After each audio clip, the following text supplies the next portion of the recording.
കർണാടകയിലെ ഷിരൂരിൽ മണ്ണിടിച്ചിലിൽ കാണാതായ അർജുനായുള്ള തിരച്ചിൽ 9ാം ദിവസവും തുടരുകയാണ്. ഗംഗാവലി പുഴയിൽ ബൂം എക്സ്കവേറ്റർ ഉപയോഗിച്ചുകൊണ്ടുള്ള തിരച്ചിൽ നടക്കുന്നു.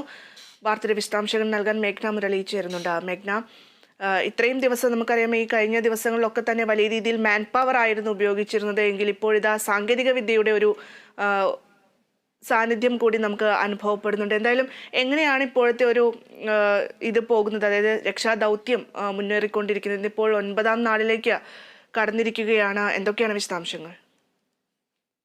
ഭദ്ര, ഷിരൂരിൽ അർജുന്റെ തിരച്ചിൽ 9ാം ദിവസം വൈകുന്നേരത്തേക്ക് കടക്കുമ്പോഴും വലിയ ആശങ്കകൾ തന്നെയാണ് മേഖലയിലുള്ളത്. അതായത് കൃത്യമായിട്ടുള്ളൊരു ഉത്തരം, വ്യക്തത ഈ ഒരു കാര്യത്തിൽ ഇതുവരെ ലഭ്യമായിട്ടില്ല. അർജുൻ എവിടെയാണ്, അർജുന്റെ വാഹനം എവിടെയാണ് എന്നുള്ള കാര്യത്തിൽ കൃത്യമായിട്ടുള്ളൊരു വ്യക്തത ഇതുവരെ ഈ ഒരു വിഷയത്തിൽ വന്നിട്ടില്ല എന്നുള്ളത് തന്നെയാണ് ഏറ്റവും കൂടുതൽ അർജുന്റെ കുടുംബത്തെയും അർജുനെ കാത്തിരിക്കുന്നവരെയും ആശങ്കയിലാഴ്ത്തുന്നത്.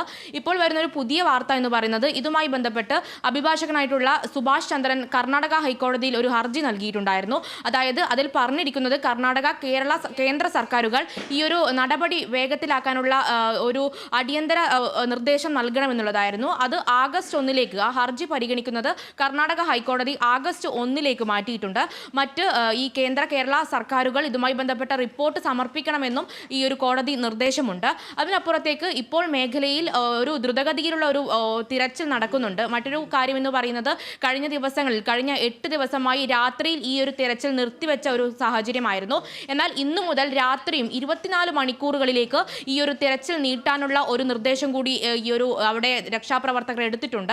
മുന്നെയൊക്കെ ഈ ഒരു പ്രദേശത്ത് റെഡ് അലേർട്ട് ആയിരുന്നു. മാത്രമല്ല, കൂടുതൽ രാത്രിയിലേക്ക് ഈ ഒരു രക്ഷാപ്രവർത്തനം നീളുന്നത് മണ്ണിടിച്ചിൽ സാധ്യതയും ഈ രക്ഷാപ്രവർത്തകർക്കടക്കം ഒരു അപകട ഭീഷണി ഉയർത്തുന്ന ഒരു സാഹചര്യം കൂടി ഉണ്ടായിരുന്നു. അതുകൊണ്ടായിരുന്നു ഈ രാത്രിയിൽ രക്ഷാപ്രവർത്തനം നിർത്തി ഒരു 7 മണി 8 മണി ആകുമ്പോഴേക്കും ഈ ഒരു നിർത്തുന്ന സാഹചര്യത്തിലേക്ക് വന്നത്. എന്നാൽ ഇന്നു മുതൽ രാത്രിയും ഈ ഒരു രക്ഷാപ്രവർത്തനം തുടരും. മറ്റൊരു കാര്യം എന്ന് പറയുന്നത്, ഭദ്ര സൂചിപ്പിച്ചതുപോലെ തന്നെ അതീവ നൂതന സാങ്കേതിക വിദ്യകൾ ഉപയോഗിക്കുന്നു എന്നുള്ളതാണ്. ബൂം എക്സ്കവേറ്റർ അടക്കമുള്ള സാങ്കേതിക വിദ്യകൾ ഉപയോഗിച്ചാണ് ഇപ്പോൾ മണ്ണ് മാറ്റുന്നത്. ഇപ്പോൾ മണ്ണ് മാറ്റുന്ന ഒരു സ്ഥലം എന്ന് പറയുന്നതും നേരത്തെ തന്നെ നമ്മൾ പറഞ്ഞിരുന്ന ലക്ഷ്മണന്റെ ചായക്കട നിന്നിരുന്ന സ്ഥലം, ഇപ്പോൾ ആ ചായക്കടയുടെ അവശിഷ്ടം പോലും ആ സ്ഥലത്തില്ല. പക്ഷേ ലക്ഷ്മണന്റെ ചായക്കട നിന്നിരുന്ന സ്ഥലത്താണ് ഇപ്പോൾ ഈ ഒരു തെരച്ചിൽ കേന്ദ്രീകരിച്ചിരിക്കുന്നത്. കഴിഞ്ഞ 1 മണിക്കൂറായി ആ പരിസരത്ത് തന്നെ നേവിയും NDRF-ഉം കരസേനയും അടക്കമുള്ളവർ പരിശോധന നടത്തുകയാണ്. ബൂം എക്സ്കവേറ്റർ ഉപയോഗിച്ചാണ് പരിശോധന നടത്തുന്നത്. ഈ ബൂം എക്സ്കവേറ്റർ എന്ന് പറയുന്നത് നമുക്ക് ഒരു വലിയൊരു മണ്ണുമാന്തി യന്ത്രം എന്ന് പറയാം. ഈ യന്ത്രം ഉപയോഗിച്ചുകൊണ്ട് 16 മീറ്റർ ആഴത്തിൽ വരെ മണ്ണെടുക്കാൻ സാധിക്കും. അതുകൊണ്ട് തന്നെ ഈ ഒരു രക്ഷാപ്രവർത്തനം ഇപ്പോൾ കുറച്ച് വേഗതയിലാണ്. മാത്രമല്ല, റിട്ടയർഡ് മേജർ ഇന്ദ്രബാലൻ അല്പസമയത്തിനകം ഈ സ്ഥലത്തെത്തും. ഇന്ദ്രബാലൻ അത്യാധുനിക റഡാറും സംവിധാനങ്ങളടക്കം കൊണ്ടുവരുന്നു എന്നറിയുന്നു. അങ്ങനെ വൈകുന്നേരം 24 മണിക്കൂറുകളിലേക്ക് ഈ രക്ഷാപ്രവർത്തനം നീളുന്നു. പക്ഷേ ഒരു തടസ്സമുണ്ടാകുന്നത് പ്രദേശത്ത് പെയ്യുന്ന ശക്തമായ മഴ തന്നെയാണ്. ഇപ്പോഴും ശക്തമായ മഴ ഈ ഗംഗാവാലി നദിയിലടക്കം രക്ഷാപ്രവർത്തനത്തിന് വെല്ലുവിളിയായിക്കൊണ്ട് പെയ്യുന്നുണ്ട്. അതുകൊണ്ട് രക്ഷാപ്രവർത്തകരെ സംബന്ധിച്ചിടത്തോളം ഇത് ദുഷ്കരമാണെങ്കിലും ഈ ഒരു അർജുനെ കണ്ടുകിട്ടുന്നത് വരെ, അല്ലെങ്കിൽ എന്തെങ്കിലും ഒരു വ്യക്തത ഈ കാര്യത്തിൽ വരുന്നത് വരെ ഈ ഒരു രക്ഷാപ്രവർത്തനം നീളും എന്നുള്ളതാണ് രക്ഷാപ്രവർത്തകർ അറിയിക്കുന്നത്.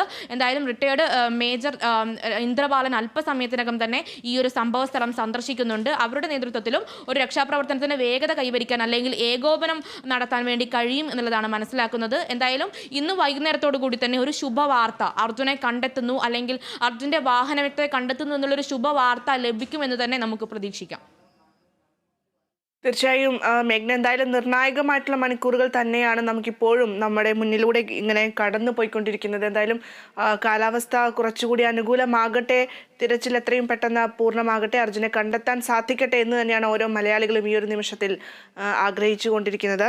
മേഘ്ന മുരളിയാണ് വാർത്തയുടെ വിശദാംശങ്ങൾ നൽകുന്നത്.